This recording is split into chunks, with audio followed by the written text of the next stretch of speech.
I never imagined the deepest wound of my life would come dressed as a toast. Surrounded by smiling faces and raised glasses, I heard my own daughter single me out, not with gratitude, but with quiet contempt. And in that moment, something inside me cracked. It was not just embarrassment. It was the realization that love I had given freely had been reshaped into entitlement, that my silence had been mistaken for permission. What followed that night was not a single betrayal, but the slow uncovering of how easily a lifetime of sacrifice can be rewritten by those who benefit most from it. This is the story of how that crack became a breaking point. Before today's story begins, we'd love to know, where are you watching from right now? Every time you share, it reminds us that these stories reach real people with real journeys. And if you have not subscribed yet, now is the perfect time so you do not miss what comes next. Pour yourself a drink, get comfortable, and let us step together into a story that might stay with you long after it ends. My name is Eleanor Whitman, and I am 58 years old. I live alone in a small wooden house tucked into the slope of the Blue Ridge Mountains, just outside Asheville, North Carolina. From my kitchen window, I can see the tree line soften into the valley, mist settling low on the hills most mornings.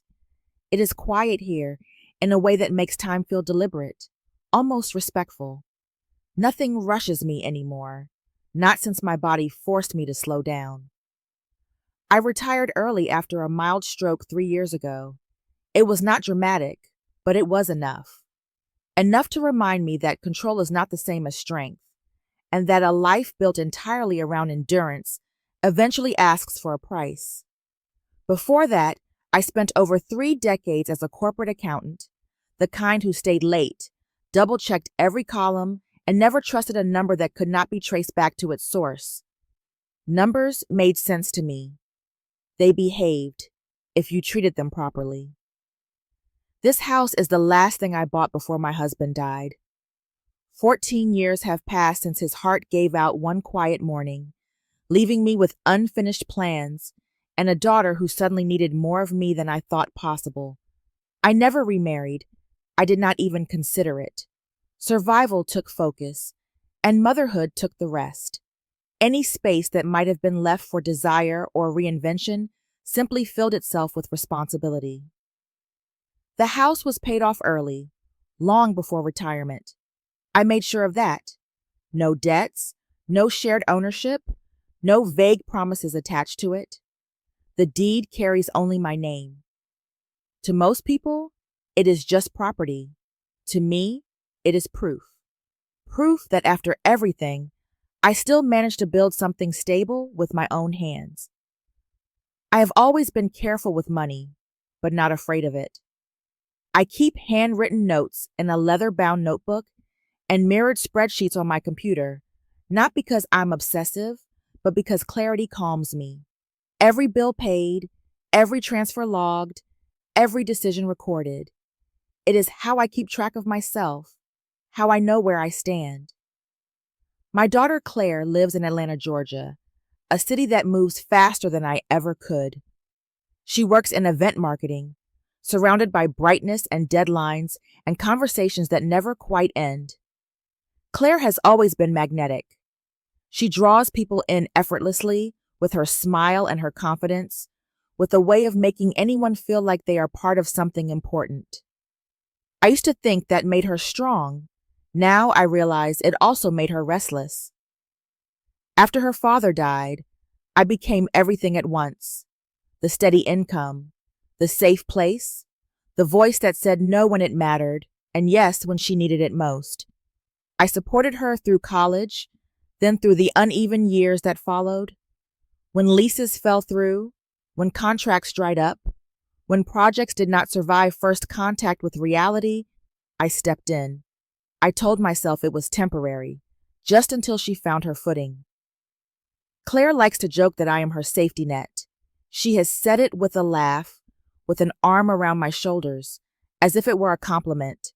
I laughed too, because it felt easier than questioning what that role actually cost me. I never saw myself as generous. I saw myself as responsible.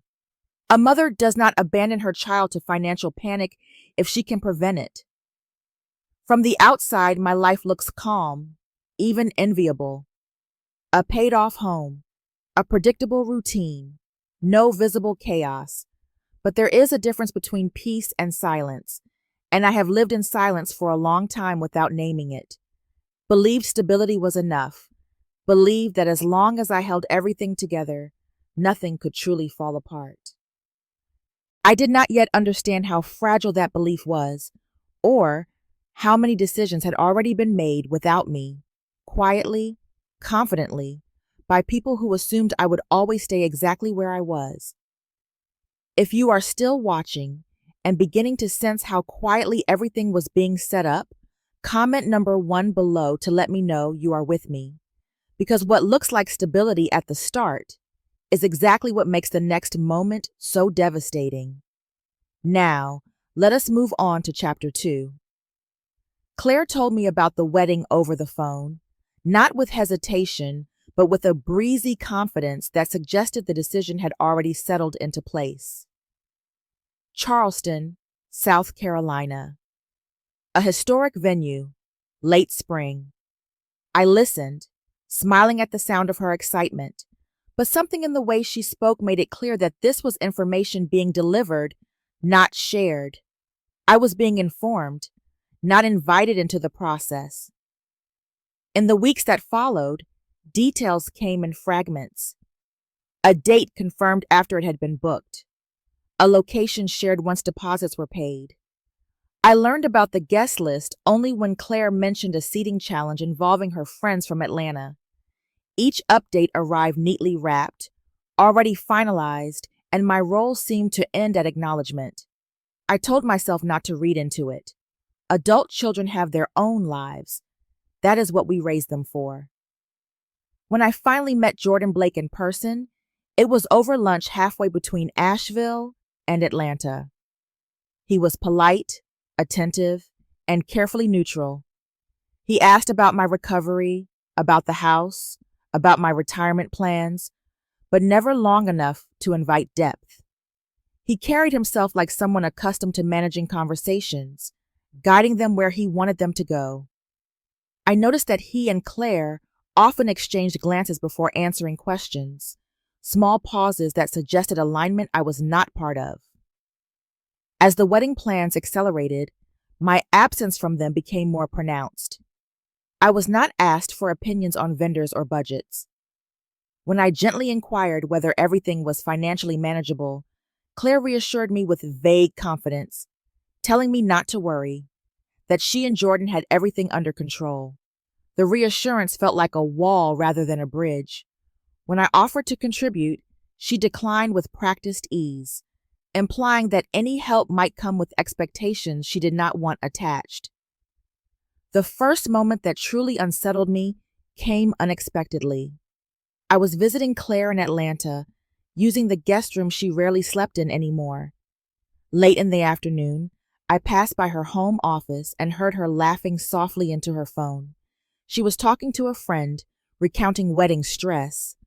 I had no intention of listening, but my name drifted into the hallway before I could step away.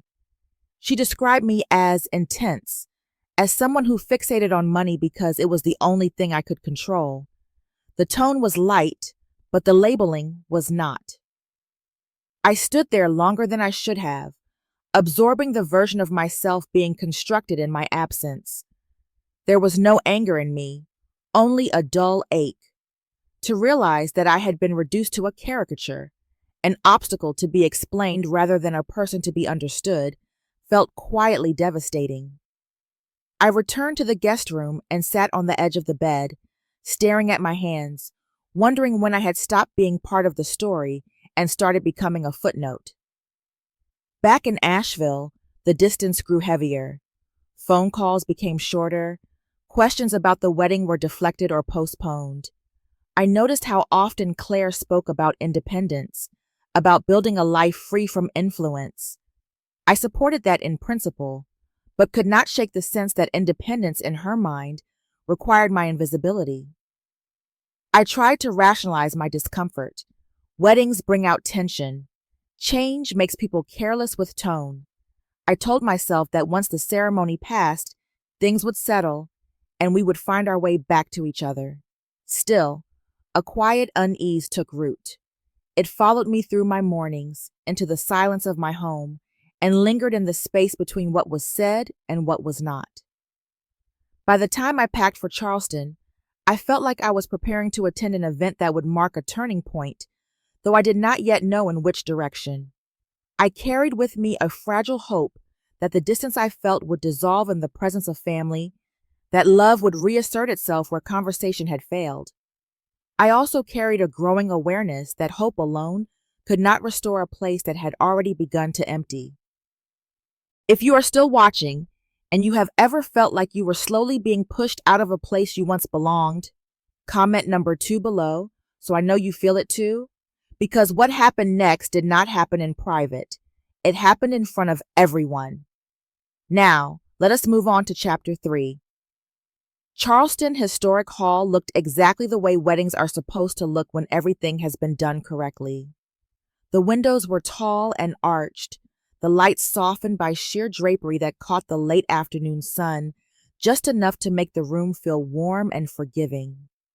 Polished wood floors reflected the glow of chandeliers, and soft music drifted through the space like a careful promise. From the outside, nothing was out of place. I arrived early, as I always do, dressed with intention but restraint. I did not want attention. I wanted to observe. I took in the room slowly, noting the way guests moved easily from table to table, their laughter unburdened, their conversations light. It was beautiful in the way things are beautiful when you are not responsible for holding them together.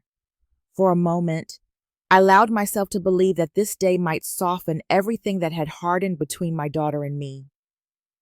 My seat was not at the main table. It was close enough to be appropriate, far enough to remind me that roles had shifted. No one addressed it. There was no apology, no explanation, just a folded card with my name printed in clean script. I sat down without comment, smoothing my napkin on my lap, reminding myself that placement was not the same as meaning. When Claire entered the room, the atmosphere changed. She was radiant, effortlessly so, moving with a confidence that made people turn toward her without thinking. I watched her greet guests, accept compliments, laugh easily. She looked like a woman who had arrived somewhere final, somewhere complete. Jordan stayed close to her, calm and composed, his attention focused outward, not once meeting my eyes. That more than anything unsettled me. Dinner passed in fragments. I tasted food without remembering flavor. I listened to speeches that blurred together, each one praising love, partnership, vision. The room leaned forward when it was time for Claire to speak. She stood, lifted her glass, and smiled with practiced ease. Her voice carried clearly, every word placed with care. She thanked friends, colleagues, extended family. She thanked those who supported her journey, who believed in her independence, who celebrated her choices. Then she paused, just long enough for the silence to gather weight, and said, "To everyone here, except my mother, because love is not control, and today is about freedom." The smile never left her face. The room reacted before anyone had time to process. A few nervous laughs, scattered clapping that faded quickly. Someone shifted in their chair. I felt the collective attention settle briefly in my direction and then dart away, as if looking too long might feel impolite. I did not move. I did not raise my glass. I did not lower my head. Inside me, something hardened and then clarified. This was not a slip. It was not nerves. It was narrative. I had been reduced to a lesson, recast as a cautionary figure in my own child's story. I noticed how Jordan remained still beside her, his expression unreadable. He did not intervene. He did not soften the moment. He allowed it to land exactly as intended. That loyalty, I understood, was not meant for me. As the music resumed and conversation gradually returned, I stayed. I smiled when spoken to. I congratulated my daughter. I remained present through the final dance, through the cutting of the cake, through the careful choreography of a joyful ending. But something had ended for me long before the night did. I understood, with an unexpected calm, that my silence had been interpreted as permission, that my generosity had been mistaken for access, and in that stillness, I made a decision that required no announcement and no witness. I would no longer finance my own erasure. When I finally left the hall, the air outside was cooler, sharper. I breathed more deeply than I had all day. The room behind me continued its celebration, unaware that a quiet structure it depended on had just withdrawn its support.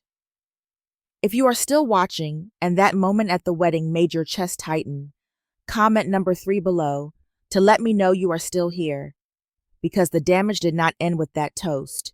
That was only the beginning. Now, let us move on to chapter 4. The drive back to Asheville felt longer than usual. The coast slowly gave way to hills, the air growing cooler as the road climbed toward the mountains. I did not turn on the radio. I did not call anyone. Silence seemed more honest than distraction.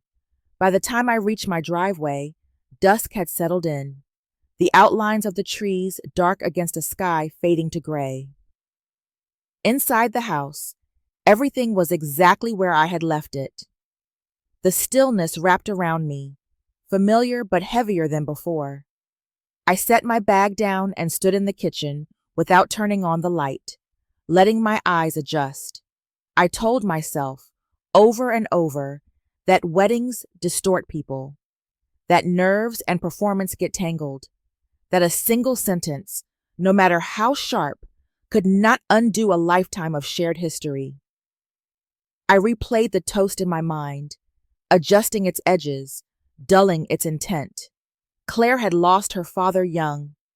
She had grown up watching me juggle responsibility and restraint. Perhaps she had mistaken structure for control. Perhaps she needed to declare independence loudly, clumsily, in front of an audience. I tried to let empathy take the place where hurt wanted to live. The next morning, habit drew me to my desk. I powered on my computer and opened the folders I always avoided unless necessary. Not to investigate, I told myself, but to steady my thoughts. Numbers had always anchored me. I pulled up my spreadsheet, years of careful entries tracking support I had given Claire. Rent here, a short-term loan there, emergency transfers made with the assurance that repayment was coming. Looking at it all at once, I felt a tightening in my chest. What I had framed as isolated help now formed a long, unbroken whining. There was no single alarming transaction. What unsettled me was the absence of an endpoint. Every promise of just until things settle had quietly expired without follow-up. I had never asked for clarity because asking felt like mistrust, and mistrust felt like failure as a mother. I logged into my retirement account, intending only to confirm balances. A notification appeared at the top of the screen, brief but unmistakable. A recent access from an unfamiliar device in Atlanta, Georgia. I stared at it, rereading the location, checking the timestamp. I had not traveled. I had not logged in remotely.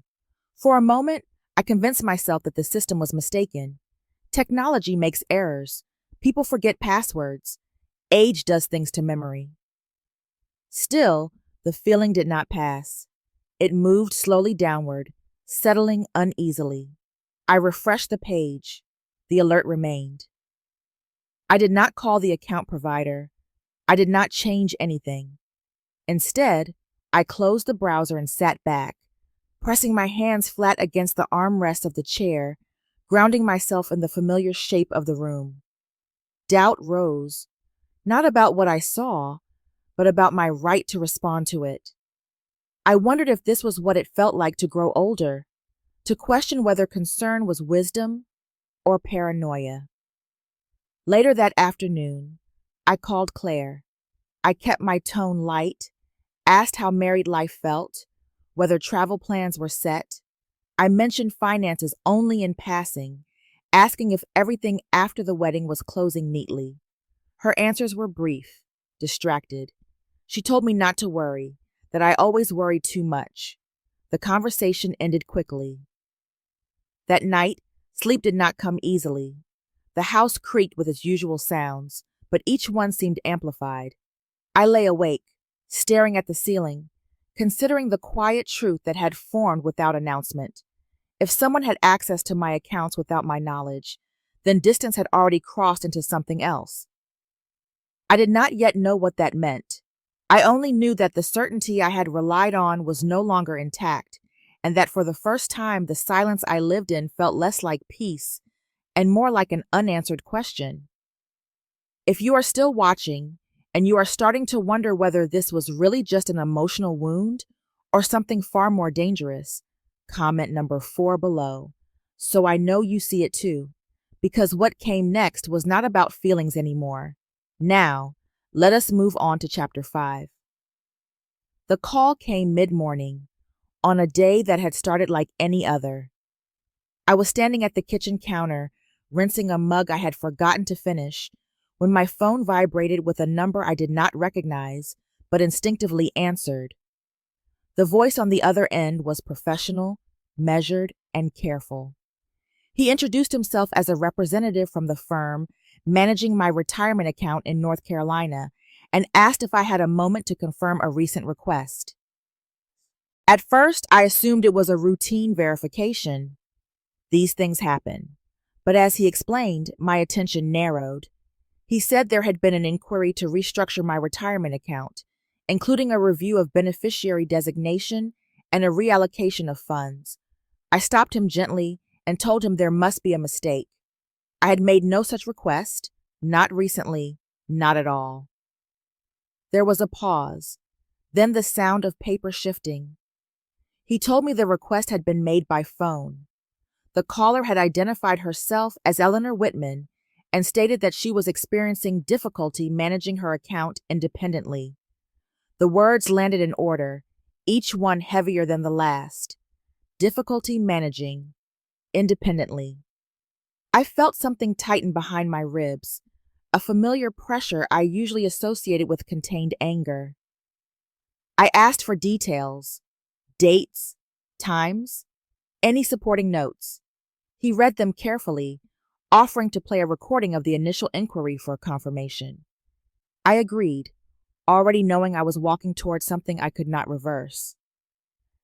The recording was faint, filtered through static and protocol. Still, there it was. The rhythm. The slight lift at the end of certain sentences. A way of filling silence I had heard for 36 years. It did not sound like an imitation. It sounded like familiarity wearing my name.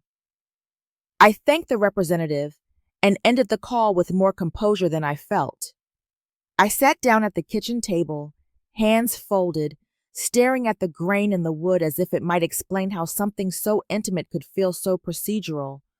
When I called back to ask one final question, the answer crystallized everything. The person listed as assisting with the inquiry was Jordan Blake, identified internally as a financial consultant representing family interests. I did not cry. I did not shake. The absence of drama surprised me. What I felt was a precise, chilling clarity. This was not confusion. It was collaboration, not desperation, but intent. By the afternoon, I had scheduled an appointment with a local attorney whose practice focused on elder financial protection. Her office was modest, quiet, and firm in a way that reminded me of places where decisions are made without spectacle. I told her the story once, from the wedding to the phone call, without interruption. When I finished, she nodded and named what I had been circling without language. Financial abuse, coordinated, familial. She explained what that meant, not in terms of accusation, but pattern. Access established through trust, boundaries softened over time, authority assumed without consent. She asked about Jordan's professional background, and when I shared what little I knew, she requested permission to look into it further.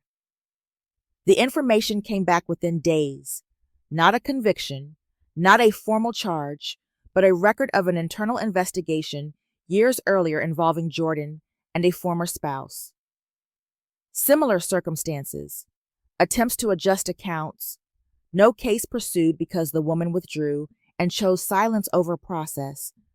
The file had closed without resolution. The shape of it all came into focus then. This was not an isolated act born of stress or arrogance. It was a structure, a method, and I had been placed in it carefully by people who assumed I would never push back. That evening, I returned home with a folder tucked under my arm and a certainty I had not felt in months. The numbers were no longer abstract. They were evidence. And for the first time, I understood that doing nothing was not neutrality. It was permission. I stood at the threshold of a decision I knew would change everything, and I did not step away. That night, sleep refused to settle into my bones. I moved through the house with the lights low, touching the backs of chairs, the edge of the counter, objects I had chosen carefully over years of building a life meant to last. Everything stood as it always had, yet nothing felt quite solid. I was no longer deciding whether something wrong had happened. I was deciding what kind of woman I would be now that I knew. I paused outside the room that used to be Claire's, the one I had kept almost untouched.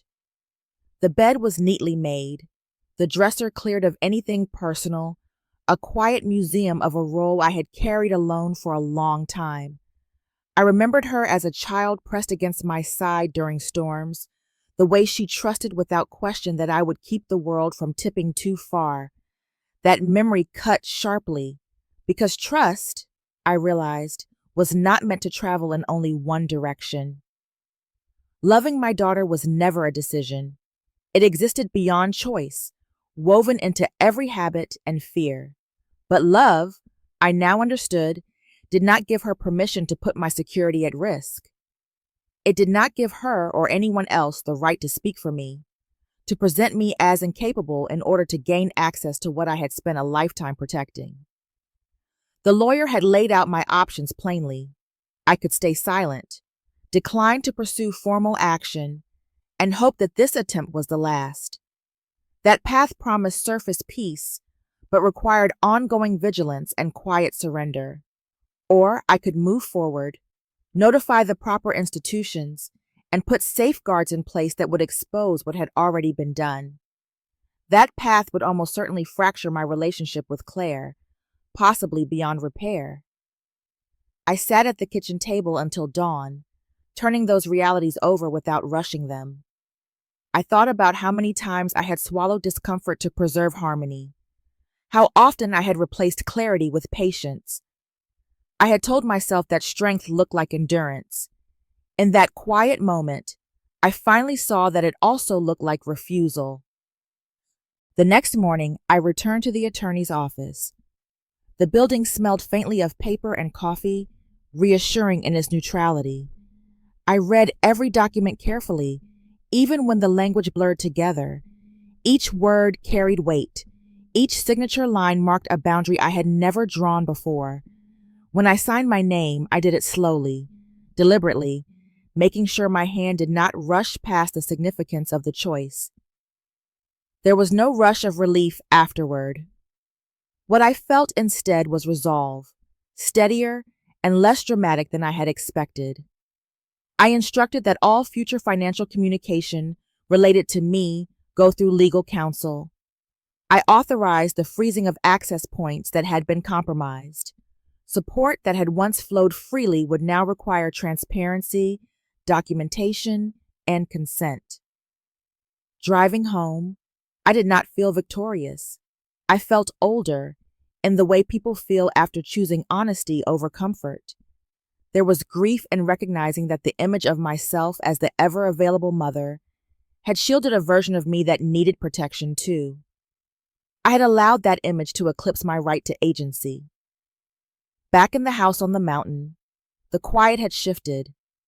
It was no longer heavy with uncertainty. It held the stillness that follows a decision fully made. I knew that what I had done would not keep Claire from pain, and that knowledge sat uneasily in my chest, but I also knew that failing to act would not spare me from harm. I stood by the window and looked out over the valley, understanding that there was no way to step back across the line I had just crossed. The life I had built asked something different of me now. I had chosen to answer it, not as only a mother, but as a woman who intended to remain whole, even if that wholeness came at a cost. If you are still watching and you understand how impossible that choice was, comment number 6 below to let me know you are still walking this road with me. Because the moment she acted, everything began to collapse in ways no one expected. Now, let us move on to Chapter 7. Once the paperwork was filed and the warnings were sent, the quiet I had come to rely on did not return. Instead, my phone began ringing in patterns that made it clear something larger was unraveling. These were not emotional calls, not confrontations or confessions. They were formal, careful, and increasingly frequent. The world outside my family had begun to notice. The first call came from a catering company in Charleston. The woman on the line explained that she was verifying authorization for several upgrades added after the wedding. She spoke politely, as if this were routine, but something in her tone suggested unease. She emailed a scanned invoice while we were still on the phone. My name was printed neatly at the top. At the bottom was a signature meant to be mine. It was not. I stared at the image longer than necessary, searching for familiarity. The lines were rushed, the shape wrong. It looked like someone writing from memory instead of habit. I told her quietly that the signature was not authentic. She thanked me and said their accounting department had already flagged it. Before the day ended, 2 more vendors called with similar questions. Each document carried the same imitation, the same carelessness. I forwarded everything to my attorney. She responded without surprise, only efficiency. The pattern mattered more than any single invoice. Taken together, they showed a willingness to assume my consent long after permission had ended. What I had thought might be isolated attempts now revealed themselves as a system that relied on my silence to function. Then Claire began calling. At first, her messages were sharp, accusing me of overreacting, of escalating something that could have been handled privately. When those went unanswered, the tone shifted. The anger drained into panic. She left voicemails asking me to fix it, telling me people were asking questions, that reputations were being damaged. She spoke about herself constantly, about embarrassment and fear, but never about the choice that had created all of it. I listened once. After that, I let the calls go unanswered, not out of cruelty, but out of clarity. Anything I said directly to her would become leverage. Everything now had to move through boundaries I had already drawn. Jordan did not reach out at all. His silence was its own answer. Days later, my attorney informed me that he had retained separate legal representation. That alone was not shocking. What followed was colder. Through official channels, his position became clear. He framed himself as a professional caught in a domestic misunderstanding. He suggested that all directives had come from Claire, that he had acted in good faith based on her assurances. It was an efficient retreat, clean, calculated. Learning that was harder than I expected, not because Jordan had betrayed anyone, but because my daughter had believed, wrongly, that loyalty extended equally in all directions. I understood then how alone she was about to be. That understanding did not change my resolve, but it did deepen the grief underneath it. The consequences moved quickly after that. Claire's professional contacts in Atlanta paused contracts. A long-term client withdrew without explanation. Vendors demanded repayment and refused further engagement until matters were resolved. What had once been quiet assumptions now required proof, and proof was not on her side. Through it all, I remained where I was, rooted in the house on the mountain. I handled paperwork. I answered formal questions. I maintained distance. The urge to intervene rose often, sharp and insistent, but I recognized it for what it was. Old reflex, old fear. I loved my daughter. That truth did not weaken the other one. Loving her did not grant me the power to absorb the consequences of her decisions forever. The fracture between us was not created by action alone, but by years of unchecked access that had taught her I would always cushion the fall. By the end of the week, the situation was no longer contained within family. It lived in email threads, in legal correspondence, in records that could not be smoothed over. Something essential had broken, and although I felt the loss deeply, I also felt a steadiness I had never known. The cost was undeniable. So was the boundary, and for the first time, I did not move to erase one in hopes of restoring the other. Claire arrived without warning on a gray afternoon when the mountains hung low with clouds. I watched her car pull into the driveway from the kitchen window and felt a quiet certainty settle in my chest. This visit was not about reconciliation. It carried the nervous urgency of someone running out of ground to stand on. She stepped inside as if the house still belonged to her in some unspoken way, dropping her bag near the door, scanning the room with the restless eyes. Her posture was sharp, tense, not softened by regret. What moved her now was panic, not reflection. I noticed how quickly she began speaking, words tumbling out faster than meaning, as though momentum alone could undo what had already been set in motion. She spoke of damage, of phone calls that no longer returned, of people whispering, of how unfair it was that everything had collapsed so quickly. She framed the situation as something that had happened to her, not something she had done. My name entered her sentences only as an obstacle, never as a boundary crossed. I listened without interrupting, not because I agreed, but because interrupting had always been my instinct, and instinct was what had brought us here. For years, I had filled gaps before they could become consequences. I had explained, softened, negotiated on her behalf. This time, I stayed still and let the space between her words speak for itself. When she finally paused, breathless and frustrated, she said something that crystallized everything. She spoke about my finances as though they were a matter of timing, not ownership. As if my age had turned my lifetime of work into a waiting inheritance rather than a present reality. The assumption in her voice was casual, unguarded, and complete. In that moment, I felt an unexpected calm, not relief, not rage, just clarity.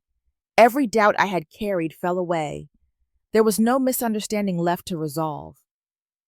I told her that I was still alive, that I was still capable, that my resources belonged to me until I chose otherwise, and that choice had never included deception.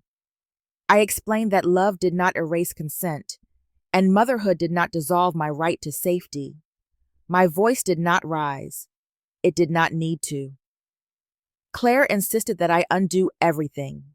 She appealed to the past, to the years when I had caught her before she fell. When that did not move me, she reached for the final lever she had always relied on. She warned me that continuing down this path would cost me our relationship, that I would lose my daughter. I considered that carefully. Then I told her that I could not be both her mother and her financial backstop anymore, that if preserving the truth meant losing the illusion of closeness, then the illusion had already done enough harm. I did not argue further. I did not follow her when she turned toward the door. I heard it close behind her, not slammed, just shut, and understood that sound for what it was. Not punishment, not victory, an ending. The house settled into silence again, but this time it felt earned. I stood exactly where I was for a long moment, noticing how the room held steady around me. The cycle had not broken because someone else changed. It broke because I finally did. If you are still watching and you felt the weight of that door closing, comment number 8 below to show that you stayed until the deepest moment. Because what comes next is the ending no one prepares for, but everyone needs to hear. Now, let us move on to the conclusion. Several months passed before life began to feel rhythmical again. Not peaceful in the way it once had, but steadier, stripped of the constant tension that had lived beneath every quiet moment. The calls stopped first, then the emails. Urgent questions gave way to official confirmations, and finally to nothing at all. Silence returned, but this time it did not feel like avoidance. It felt like closure. The institutions involved completed their reviews without ceremony. The findings were clinical, precise, and entirely impersonal. Multiple instances of unauthorized representation. Repeated attempts to alter financial arrangements without consent. When the letters arrived confirming that I carried no responsibility for the forged agreements, I placed them neatly in a folder and felt no surge of triumph. Relief, perhaps, mostly clarity. My name was no longer attached to decisions I did not make.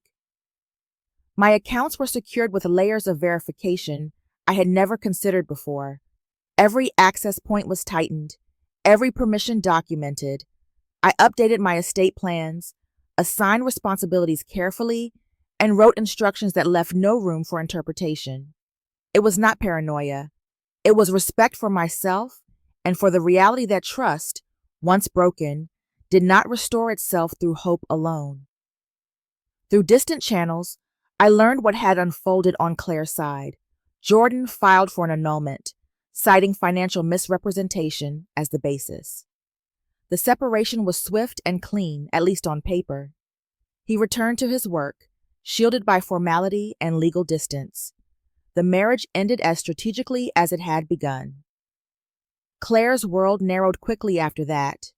Projects disappeared. Invitations stopped coming. The ease with which she once navigated professional spaces in Atlanta faded, replaced by hesitation and deflection. I did not follow the details closely. Knowing too much felt like reopening a wound I was trying to let scar. I would be dishonest if I said I did not feel the loss. I did. Losing a child to estrangement carries a grief that does not announce itself loudly. It settles. It surfaces in small moments, uninvited. But within that grief, there was something else. Not regret, not guilt. An understanding that pain and wrongness are not the same. I began meeting with an independent financial advisor, someone who answered only to me. Together, we restructured my plans in a way that felt measured and intentional. I also began donating, quietly, to an organization that helped older women navigate financial abuse. It was not redemption, it was recognition. What remained when everything else fell away was not bitterness and not victory. What remained was ownership of my time, of my resources, of the story I would carry forward. I had not lost everything. I had lost the belief that I could give endlessly without consequence. And in its place, I gained a life that belonged, unquestionably, to me. Life in Asheville returned to its quiet rhythm, though I moved through it differently now. Mornings began with light filtering through the trees, coffee cooling on the counter while I stood at the window, watching the mountains breathe in mist and release it slowly. The routines I had built around responsibility remained, but they no longer carried the weight of obligation I once accepted without question.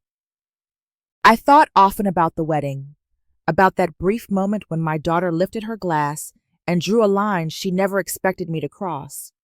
The memory no longer burned.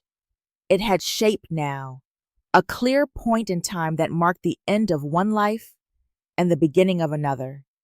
What once felt like humiliation had settled into understanding. That day did not strip me of relevance. It revealed how much of myself I had already set aside.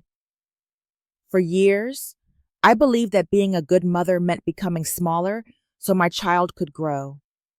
I confused endurance with love, silence with grace. Letting that definition go felt like grief at first, but it also created space. I learned that love does not require disappearance, and devotion does not excuse harm. A boundary, once drawn, did not sever my humanity. It returned me to it. I did not reach out to Claire, and I did not wait for her to reach back. If reconciliation ever came, it would have to arrive on ground not shaped by obligation or fear. I accepted that truth without bitterness. Some lessons take time to find their place, and I no longer needed to supervise their unfolding. What surprised me most was not the loss, but the steadiness that followed. I stood more securely in my own life, no longer measuring my worth by what I provided or absorbed. The house on the mountain felt less like a refuge and more like a testament, a life lived carefully, corrected honestly, and carried forward with intention. If I learned anything worth keeping, it was this. I could love deeply without surrendering myself. I could let go without failing. And in choosing not to disappear, I finally learned what it meant to remain whole. When everything falls silent, what remains is not the pain itself, but what we choose to carry forward from it. Life has a way of testing how much of ourselves we are willing to give away in the name of love, duty, or loyalty. Sometimes the hardest lesson is not learning how to hold on, but learning when holding on costs us our own sense of worth. There comes a moment when clarity replaces endurance, when boundaries become an act of self-respect rather than rejection. In that moment, loss and freedom can exist side by side. What feels like an ending is often simply the recovery of something long misplaced: agency, dignity, and truth. Thank you for staying with this story until the end. If it resonated with you, I invite you to share your thoughts in the comments. Your reflection may help someone else feel less alone. Please like, subscribe, and follow the channel for more stories that explore resilience, truth, and the quiet strength it takes to choose oneself.